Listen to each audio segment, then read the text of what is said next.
Doctor, मेरा 8 साल का बेटा है। इसकी गर्दन की साइड्स में बार बार ये मटर के दानों जैसी गिल्टियाँ क्यों होती रहती हैं? कभी साइज में बढ़ जाती हैं, फिर वापस छोटी हो जाती हैं।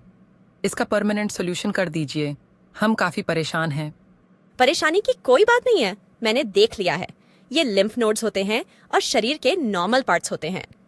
एक तरह से मान लीजिए कि ये शरीर के इम्यूनिटी सिस्टम के पुलिस स्टेशन होते हैं। जब कभी कहीं इन्फेक्शन का हमला होता है तो उस इलाके के पुलिस स्टेशन में एक्टिविटी बढ़ जाती है और फिर इन्फेक्शन कंट्रोल हो जाने के बाद वापस नॉर्मल साइज में आ जाते हैं। क्यों? मिल गया ना परमानेंट सोल्यूशन।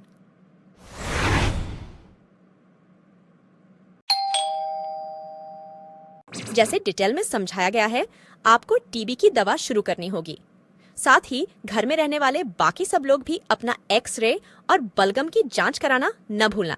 हमने लिख दिया है, ये स्वास्थ्य केंद्रों में मुफ्त में की जाती है।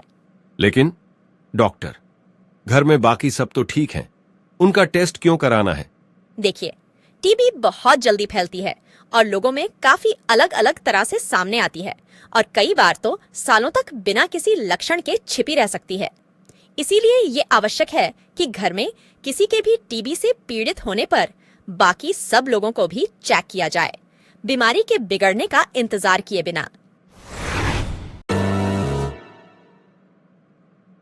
डॉक्टर, मेरी 3 महीने की बेटी का पेट अभी से खराब है। कभी एक ही दिन में 6-7 पॉटी कर देती है और कभी 5 दिन बिना पॉटी किए निकल जाते हैं। ब्रेस्ट फीड ही लेती है, लेकिन दूध पीते ही पॉटी कर देती है। इसे क्या दवाई दूं? कोई दवाई की जरूरत नहीं है। ये एक नॉर्मल फिनोमिनन है। पहले साल में बच्चों का बोवल रूटीन सेट नहीं होता, जिसके कारण कभी कभी तो एक दिन में 8-10 बार भी पॉटी करेंगे और कभी हफ्ता भर नहीं करेंगे।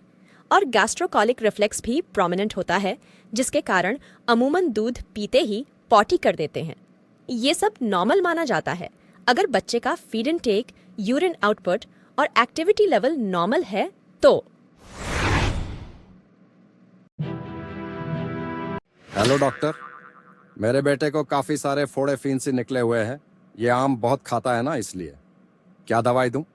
दवाई तो मैं बताती हूँ, लेकिन ये बताइए कि आपको ऐसा क्यों लगता है कि ये आम खाने से होती हैं? अभी 1 महीने से हो रही हैं, तभी से आम का सीजन भी शुरू हुआ है। एग्जैक्टली। दरअसल ये मौसम जो काफी गर्मी और उमस वाला होता है, वो आम के पकने के लिए भी उपयुक्त होता है और साथ ही स्टेफाइलोकोकस जैसे जर्म्स के लिए भी उपयुक्त होता है, जो हमारी त्वचा को भेद कर फोड़े फिंसियों को जन्म देते हैं। इनसे बचने के लिए त्वचा को पसीने और गंदगी से साफ रखना जरूरी है, खासकर बच्चे के खेल के आने के बाद। बेचारे फलों के राजा आम की इसमें कोई गलती नहीं है।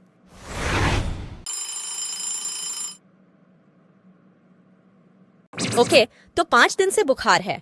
आपने जो दवा अभी तक ली है वो या उसका पर्चा दिखाइए। मैडम, पर्चा और दवाइयाँ तो हम नहीं लाए। हाँ, एक तो कांच की ब्राउन शीशी में पिंक पीने की दवाई थी और दूसरी पीले से रंग की छोटी छोटी गोल गोलियां थीं। पीने वाली मीठी थी और खाने वाली कड़वी। ठीक है, आप ऐसा करिए, आज से दिन में 2 बार खट्टी नीली गोली भी लेना शुरू कर दीजिए। अरे मैडम, कौन सी खट्टी नीली गोली? उसका नाम तो बताइए। शायद अब आपको समझ आया होगा कि डॉक्टर के पास आते समय पिछले इलाज की डिटेल्स लाना जरूरी होता है।